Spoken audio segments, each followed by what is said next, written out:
आशा की जोत मैथिली कार्यक्रम में हम अहाँक स्वागत कर रहल छी। अहाँक अभिनंदन स्वीकार कर रहल छी। हमर भाई बहिन, हमरा लोकन आजुक दिन लैव्य व्यवस्थाक पोथी के आखिरी अध्याय में पहुँच गेलहुँ हैं। अर्थात आजुक दिन हमरा लोकन एहि पोथी के अध्ययनक समाप्त कर रहल छी। तहन दोसर पोथी के अध्ययन हमरा लोकन दोसर दिन आरंभ करब। डॉक्टर लॉन्गले कहैत छथि कि एहि पोथी के एहि बातों में बतायल गेल छै कि जँ हमरा लोकन कोनो तरह के बीमारी के संज्ञा दैत छी अपना देही में, तेकर मतलब यह भेल कि हमरा लोकन लैव्य व्यवस्था के पोथी के खूब नीक सँ अध्ययन नहीं कैलहुँ हैं। ते एकटा बात जे पोथी हमरा लोकन सिखलहुँ तकरा हम सार रूप में अहाँक बता रहल छी कि हमरा लोकन जँ लैव्य व्यवस्था के पोथी का खूब नीक सँ अध्ययन कैने छी, तेकर मतलब यह भेल कि हमरा लोकन बहुत तरहक बीमारी से बच सकलहुँ हैं। ई बात इसराइली के जाति के जीवन में आजुक दिन धरि प्रयुक्त भ रहल अछि। मुदा एहि अध्याय के सबसँ आखिरी में राखल गेल अछि। एकर कोनो ने कोनो खास उद्देश्य आवश्यक होइतेक आ ओ अध्याय एहि उद्देश्य से राखल गेल छै कि जाहिसँ हमरा लोकन अपन आत्मिक जिंदगी में आनंदित भ जाय। हमर भाई बहिन, परमेश्वरक महान दास कहैत छथि कि एहि अध्याय के आरंभे में रखबाक जरूरत रहे, कियाक एहि अध्याय के आखिरी अध्याय बनावल गेलै। मुदा दोसर विद्वान कहैत छथि कि बहुत नीक सँ एहि अध्याय के आखिरी में राखल गेलै, जाहिसँ हमरा लोकन एहि पोथी के मूल बातक बुझी कि परमेश्वर हमरा सबसँ की कथा करे के इच्छा राखैत छथि। यूहन्नाक पोथी तकर 20 अध्याय के 20 पद में एहि अध्याय के पराकाष्ठा कहाँ देख सकैत छी। जँ अहाँ हमरा सँ प्रेम करैत छी तऽ हमर भेड़क अहाँ खूब खुआएब। कनिक एहि बातक अहाँ देखियौ कि जँ अहाँ हमरा सँ प्रेम करैत छी तऽ हमर भेड़ के अहाँ खूब खुआएब। एहि बातक एहिठाम बतायल गेल छै। मीकाक पोथी तकर 6 अध्याय आ तकर 8 में एहि अध्याय के पराकाष्ठा के सेहो बतायल गेल छै। एहिठाम महिमाक बातक बतायल गेल छै। तहन अहाँ प्रभु में जँ अहाँ बनल रहब तहने अहाँ एहि बातक पाएब, आ जँ नहीं बनल रहब तऽ नहीं पाएब। देखियौ ओतऽ की लिखल गेल छै, तकरा हम अहाँक लेल पढ़ि रहल छी। हे मनुख, अहाँक ओ बाचा के चूक छथि जे नीक की अछि और ई छोड़ि कऽ और की चाहैत छी, जे अहाँ न्याय सँ काज करू और कृपा सँ प्रीति राखू और अपन प्रभु के साथ नम्रता सँ चलू। एहि बातक मीकाक पोथी तकर 6 अध्याय तकर 8 पद में बतायल गेल छै। एहि द्वारा पढ़लहुँ हैं कि लैव्य व्यवस्था के आखिरी अध्याय के ई एकटा सार तत्व अहाँ बुझि सकलहुँ हैं। एहि तरह विद्वान सब एहि अध्याय के महानताक बखान करैत छथि। सब नीक आ सामान्य विश्वासी अपन अपन प्रभुक लेल किछु ने किछु करबाक सोचैत छथि। अहूँ सोचैत होयब कि प्रभुक लेल हम की कऽ सकैत छी, आ प्रभु हमरा लेल जहन एतेक किछु कयला है तऽ हम किएक नहि प्रभुक लेल किछु ने किछु करी। एहि बातक अहाँ एहिठाम बुझि सकलहुँ हैं। सर्वदाक बात एहिठाम यह भेल। कार्यात्मक विश्लेषण यह अछि कि नीति वचनक पोथी तकर 20 अध्याय तकर 25 पद में अहाँ एहि बातक सेहो स्पष्टीकरण देख सकैत छी। ओतऽ बड़ नीक सँ एहि बातक बतायल गेल छै। जँ अहाँक लग पवित्र पोथी अछि तऽ अहाँ खोलि कऽ पढ़ि सकलहुँ हैं। व्यवस्था विवरणक पोथी तकर 23 अध्याय 21 पद सँ लऽ कऽ 23 पद धरि एहि बातक ऊपर सेहो चर्चा कयल गेल छै। ऊपर प्रदत्त बतायल गेल छै तकरा अहाँ बड़ विश्वासक साथ जँ पढ़ी तऽ एहि बातक अहाँ नीक सँ बुझि सकलहुँ हैं। हमर भाई बहिन, एहिठाम प्रयुक्त सत्य यह अछि, बा एना कहियो कि प्रायोगिक सत्य यह अछि कि प्रभु अहाँ सँ विश्वास करैत छथि तैँ अहाँक अर्पणक ग्रहण करयवला प्रभु छथि। जँ अहाँक अर्पण शुद्ध अछि, जँ अहाँ हृदय सँ प्रभुक लग अपन अर्पण के लऽ कऽ आयल छी तऽ परमेश्वर निश्चित रूपेण तकरा ग्रहण करता है, आ जँ नहीं आयल छी तऽ प्रभु तकरा ग्रहण नहीं करता है। एहि अध्याय के किछु मुख्य बिंदु एहि तरह अछि। अर्पणक संबंध में व्यक्ति विशेषक हेतु पृथक पृथक व्यवस्था। पहिल बात, एक बेर और पढ़ि रहल छी। अर्पणक संबंध में व्यक्ति विशेषक हेतु पृथक पृथक व्यवस्था। दोसर बात, अर्पणक विषय में पशु के संबंध में पृथक पृथक व्यवस्था। और बात, घरक संबंध में अर्पणक विषय में व्यवस्था। 14 पद सँ लऽ कऽ 15 पद धरि। भूमि के संबंध में अर्पणक व्यवस्था 16 पद सँ लऽ कऽ 25 पद धरि। आ ओ 3 बात जे अर्पणक वस्तु सँ पृथक होइत अछि तकरा विषय हमरा लोकनि अध्ययन करब 26 पद सँ लऽ कऽ 34 पद धरि। ई तऽ छल एहि अध्याय के किछु मुख्य बात आ तकर मानवीय आधारक विश्लेषण करबाक समीक्षा। अब देखियो मनुखक विशेषक अर्पण अर्थात मनुख जाति जे परमेश्वरक लेल अर्पणक वस्तु राखैत छथि तकर विशेषता कोन तरहक रहबाक चाही जाहिसँ प्रभु अहाँक अर्पणक ग्रहण करताह। एहि बातक अहाँ 1 आ 2 पद में पढ़ि सकलहुँ हँ। तहन पुनः प्रभु मूसा सँ कहलनि इसराइली सँ ई बाजियोक जे हम जहन केओ विशेष संकल्पक मानिक तऽ संकल्प कयल गेल प्राणी अहाँक अनुसरण प्रभु के होइताह। अर्थात ओ प्राणी परमेश्वर के भा जेतनि जे प्राणी के अर्पण प्रभु के कह दिलियन। अब एक तरह के मन्नत मानला के कारणे वो अपन प्रवृत्ति में एक तरह के भाषा के और एक तरह के आज्ञा के पालन क सकैत अछि। हमरा लोकनि कहियो कहियो अपन मन के एम्हर उम्हर लऽ जाइ छी, कहियो एहिठाम कहियो ओहिठाम, कहियो एम्हर कहियो ओम्हर। मुदा प्रभु कहै छथिन कि जहन अहाँ अपन जिंदगी के प्रभु के संकल्प कऽ देलियन, प्रभु के दऽ देलियन, तऽ अहाँके प्राण आ शरीर आ आत्मा तीनों आ प्रभु के भऽ गेल आ तकर रक्षा करबाक अधिकार प्रभु के छनि। तहन अपन देही के प्रभु के ऊपर पूर्ण रूपेण छोड़ि दियौक। अर्थात प्रभु के ऊपर निर्भरता के ठाम बात बतायल गेल छै। जे केओ सफल भेल छथि ओ अपन अपन सफलता के राजा के बता सकैत छथि। मान लियो बहुत केओ अहाँके मध्य में हेता जिनका प्रभु में सफलता भेटल होतनि तऽ हुनक ई काज छनि कि प्रभु में अहाँ कोना के सफलता प्राप्त कैलहुँ हैं एहि बातक अहाँ अपन भाई बहिनी के बीच में बाँटियौक, अर्थात हुनका बता दियौक। तैं जँ ओ 20 बरखा के और हुनका सँ अधिक आ 60 बरख सँ कम के छथि तऽ हुनका हेतु पवित्र स्थानक तौलक अनुकूल 50 चानी के सिक्का होइत अछि। जँ ओ स्त्री छथि तऽ 20 सिक्का हुनका लेल आंकल गेल छनि जँ ओ स्त्री छथि। लैव्य व्यवस्थाक पोथी तकर 27 अध्याय 3 आ 4 पद में हाँ एहि बातक देख सकलहुँ हैं। जहन कोनो मनुख अर्पणक वस्तु के प्रभु के लग लऽ जेताह तहन ओ हुनका योग्यता के अनुसार ग्रहण कयल जेतैक। अर्थात स्त्री के परिश्रमक एहिठाम बतायल गेल छैक। हमर भाई बहिन, जँ हुनक अवस्था 5 वा ऐसा अधिक बरखा के हुएन आ 3 बरखा सँ हुनका लग एहि बातक कमी हुएन तऽ लड़का के हेतु 20 और लड़की के हेतु 10 सिक्का के ठाम बतायल गेल छैक।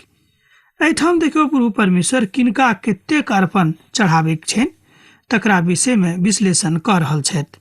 अर्थात हमरा लोकनि प्रभु के लेल की कऽ सकैत छी ओ हमर शक्ति के अनुसार, हमर क्षमता के अनुसार प्रभु परमेश्वर एहिठाम तकरा विश्लेषित कऽ कऽ निर्धारित कऽ रहल छथि।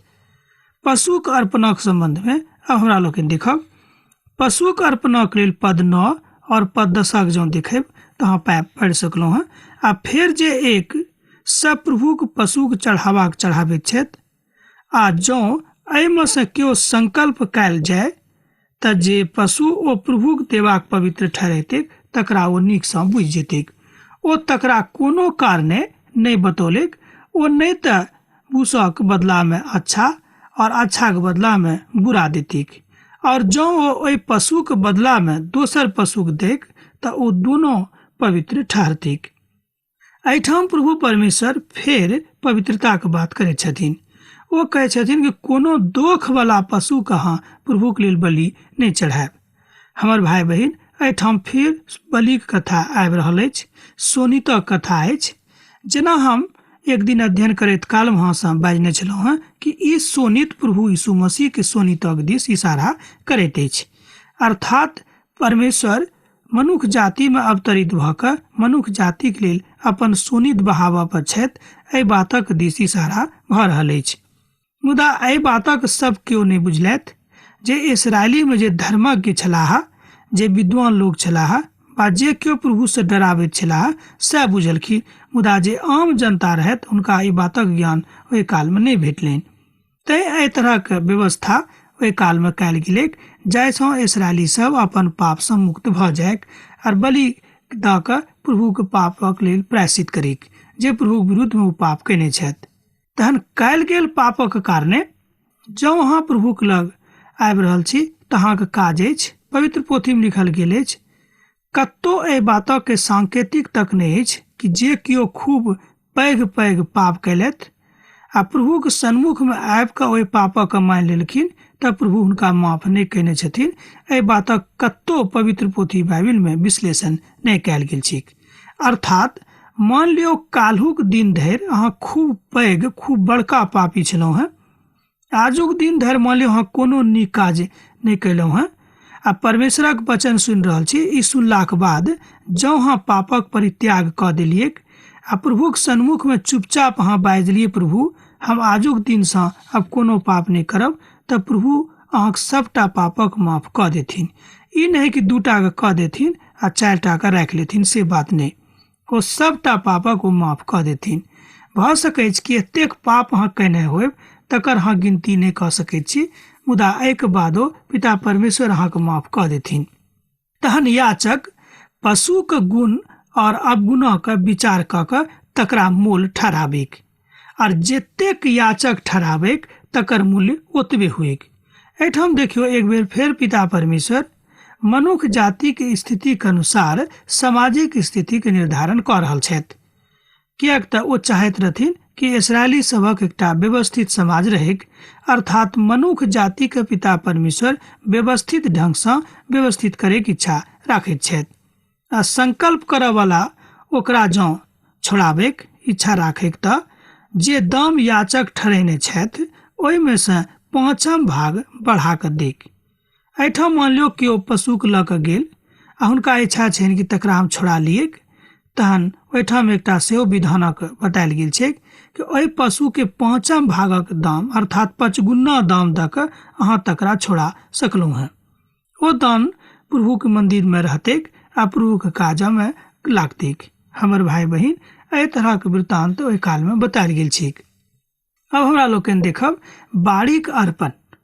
मान लियो अहाँके लग खूब बड़का बाड़ी अछि, ओतऽ अहाँ रहैत छी, बड नीक से अहाँ ओहि बाड़ी के बनेने होयब, खूब टका पैसा खर्चा कऽ कऽ, मुदा एहिके बादो ओहि बाड़ी के अर्पण करनाइ प्रभु के शरण में जरूरी अछि। ओहि बाड़ी के अहाँ प्रभु के सन्मुख में अर्पण कऽ दियौक कि यौ प्रभु, एतेक दिनक बाद, एतेक मेहनतक बाद अहाँ प्रभु हमरा पर दया कयलहुँ, एहि बाड़ीक प्रभु हम अहाँके चरण में दऽ रहल छी।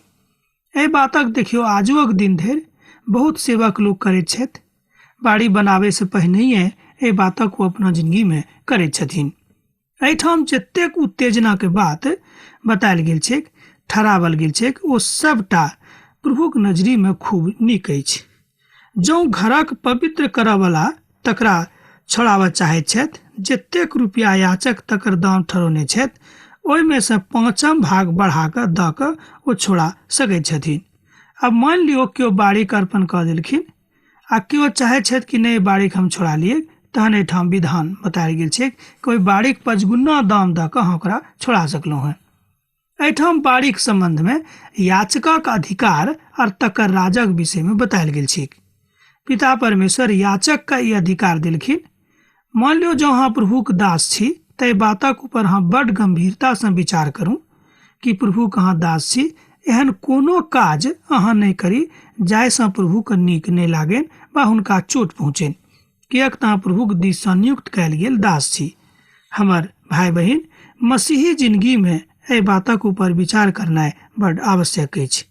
मान लियो अहाँ बहुत बात के अपना जिंदगी में नीक नीक कऽ रहल छी, मुदा प्रभु के दास होयबाक कारणे एहन कोनो छोट सँ छोट बात अहाँ खराब कऽ देलियै जाहिसँ केकरो चोट पहुँचलनि, तेकर मतलब यह भेल कि अहाँ प्रभु के चोट पहुँचा देलियै। हमर भाई बहिन, तै पवित्र पोथी में बतायल गेल छै कि अहाँ दास बने के इच्छा नहीं राखू। जँ अहाँ दास बनू तऽ पूर्ण रूपेण समर्पित भऽ कऽ दास बनू, अन्यथा प्रभु के दास बने के कोनो जरूरत नहीं अछि।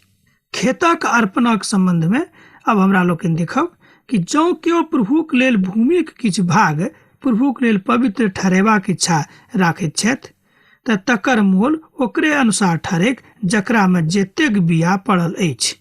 भूमि में सँ जे 100 किलो भर जे जौ पड़ेक ओतबे भूमि के दाम 50 मांग के सिक्का हुएक, अर्थात 50 चानी के सिक्का हुएक। आ जे ओ अपन खेत जुबली के बरख में पवित्र ठहरावे तऽ ओकर दाम अहाँके ठहरावल गेल अनुकूल ठहरेक, अर्थात जतेक दाम मूल मालिक ओहि भूमि के ठहरौने छथि ओतबे दाम ओहि भूमि के ठहरेक। लेव्य व्यवस्था के पोथी तकर 27 अध्याय 16 आ 17 पद में एहि बातक बतायल गेल छै। पद 24 आ 25 में एहि तरह बतायल गेल छै, तकरा ऊपर अहाँ ध्यान राखब।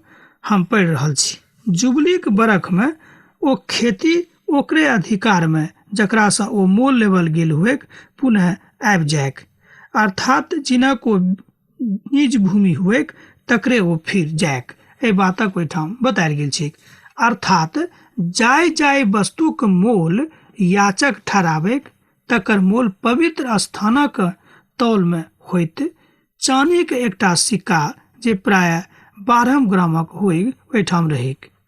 हमर भाई बहिन, हमर मित्रवर, देखियो कतेक छोट छोट बातक ऊपर प्रभु परमेश्वर ध्यान राखैत छथि, जाहिसँ हमरा लोकनि परमेश्वरक महिमा के बुझि कऽ तकरा अपना जिंदगी में बढ़ा कऽ एहि बातक देख सकैत छी।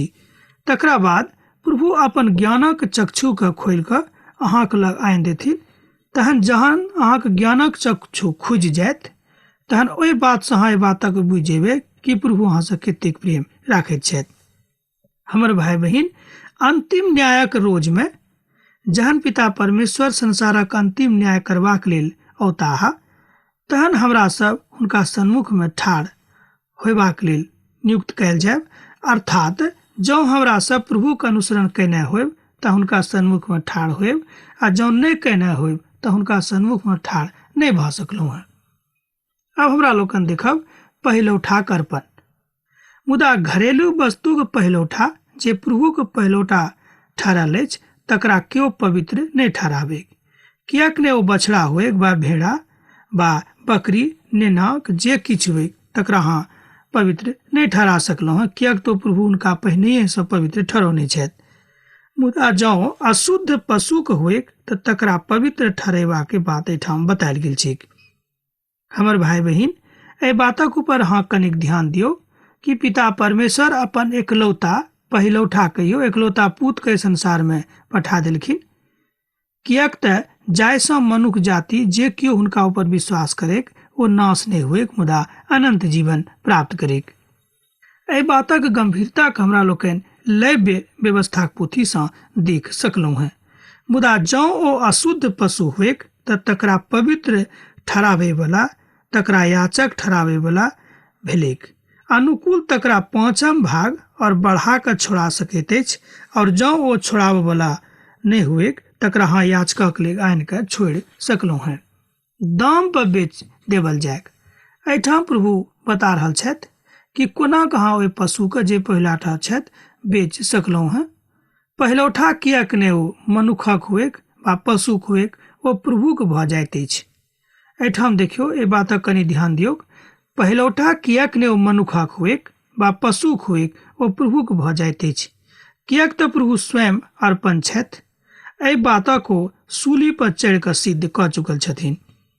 तहन हमर भाई बहिन, की अहाँक जिंदगी में एहि बातक शुद्धिकरण अछि? की अहाँ एहि बातक बुझि सकलहुँ हैं? अर्पित वस्तु के विषय में अब हमरा लोकनि कनिक अध्ययन करब। अर्पित वस्तु प्रभु में बड़ कष्टकारी नहीं होइत अछि, मुदा फलदायी और प्रभावकारी होइत अछि। अपन महिमा के वाचा में एहि बातक ओ बतौने छथि, तकरा अहाँ सीख सकलहुँ हैं। अब हमरा लोकनि जे आबि रहल छी एकटा मुख्य बातक दिस, दशमांशक दिस। अपन कमाई के दशमांश प्रभु के देबाक चाही। एहि बातक सत्यापनक हेतु अहाँ 30 पद सँ लऽ कऽ 33 पद धरिक अध्ययन कऽ सकलहुँ हैं। हमर भाई बहिन, जे कमाई अहाँक अछि ओहि कमाई के दशमांश अर्थात 10म भाग अहाँ प्रभु के दऽ सकैत छी। एहि बातक आज्ञा छैक। मान लियौ जँ अहाँ 100 टका रोज कमाबै छी तऽ ओहिमे सँ 10 टका प्रभु के मंदिर में आनि कऽ अहाँ दऽ दियौक। एहि बातक आज्ञा पवित्र पोथी बाइबिल में देवल गेल छैक। तहन प्रभु बतौने छथि कि जँ अहाँ हमर आज्ञाक मानब तऽ आकाशक झरोखा सरंगक झरोखा हम अहाँके लेल खोलि लेब। जे सरंगमे जंगला अछि तकरा हम अहाँ लग खोलि कऽ आ तकरामे सँ हम आशीषक बरखा कऽ देब। एहि तरहके वृष्टिके विषयमे परमेश्वरक पोथीमे बतायल गेल छै। संपूर्ण दंश मांस किएक ने ओ भूमिके बिया हुएक बा गाछक फल ओ प्रभुक छनि, ओ प्रभुक हेतु अहाँ पवित्र ठहरा दियौक। एहि बातक एहिठाम स्पष्ट आज्ञा 30 पदमे देवल गेल छै। एहि पदक हम पढ़ि रहल छी। आ फेर भूमिक उपजाक संपूर्ण दशमांश किएक ने ओ भूमिक बिया हुएक बा गाछक फल ओ प्रभुक छनि, ओ अहाँ प्रभुक हेतु पवित्र ठहरा दियौक। एहि बातक ओहिठाम बतायल गेल छै। अब एहि पोथीके आखिरी पदक पढ़ि कऽ तकरा हमरा लोकनि देख रहल छी, बयानक कहियो समाप्त कऽ रहल छी। अहाँक सार इएह भेल एहि वस्तुके जे किछु प्रभु अहाँके देने छथि तकर अहाँ दशमांश प्रभुके दऽ दियौन। ओ थिक 34 पद, जे आज्ञा प्रभु इसराइली लोकक लेल सिनै पहाड़क ऊपर मूसाके देने रहथि ओ तऽ इएह सब थिक। अर्थात प्रभु परमेश्वर एहि बातक आज्ञा हुनका सूली पर चढ़ि कऽ दऽ देलखिन, तहन ओहि बातक एहिठाम बता रहल छथि। हमर भाई बहिन, हमर मित्रवर, एहि बातक अहाँ ध्यान राखियौ। जतेक अहाँ कमाई कऽ रहल छी ओहि कमाईमे सँ अहाँ प्रभुके जरूर दशमांश देवल करू। किएक तऽ जँ प्रभुके आज्ञाके अहाँ एहि तरह स्मरण राखब, अपन जिंदगीमे तकर आचरण सेहो करब, तऽ प्रभुके जे इच्छा अछि से अहाँके जिंदगीमे पूर्ण होइत। हमर भाई बहिन, एहि बातक अहाँ बुझि लियौ। अब तऽ हम यह कहब, आजुक दिन हमरा लोकनि लैव्य व्यवस्था नामक पोथीके अध्ययन समाप्त कर रहल छी। हमर विश्वास अछि एहि पोथीके अध्ययनसँ अहाँ बहुत किछु सीखने होयब। प्रभुक जँ इच्छा होइत तऽ हमरा लोकनि दोसर दिन फेर अहाँसँ भेंट करब। प्रभु यीशु मसीहके नेह, हुनक कृपा आ दया आ करुणा सदिखन अहाँके जिंदगीमे बनल रहेक। आमीन।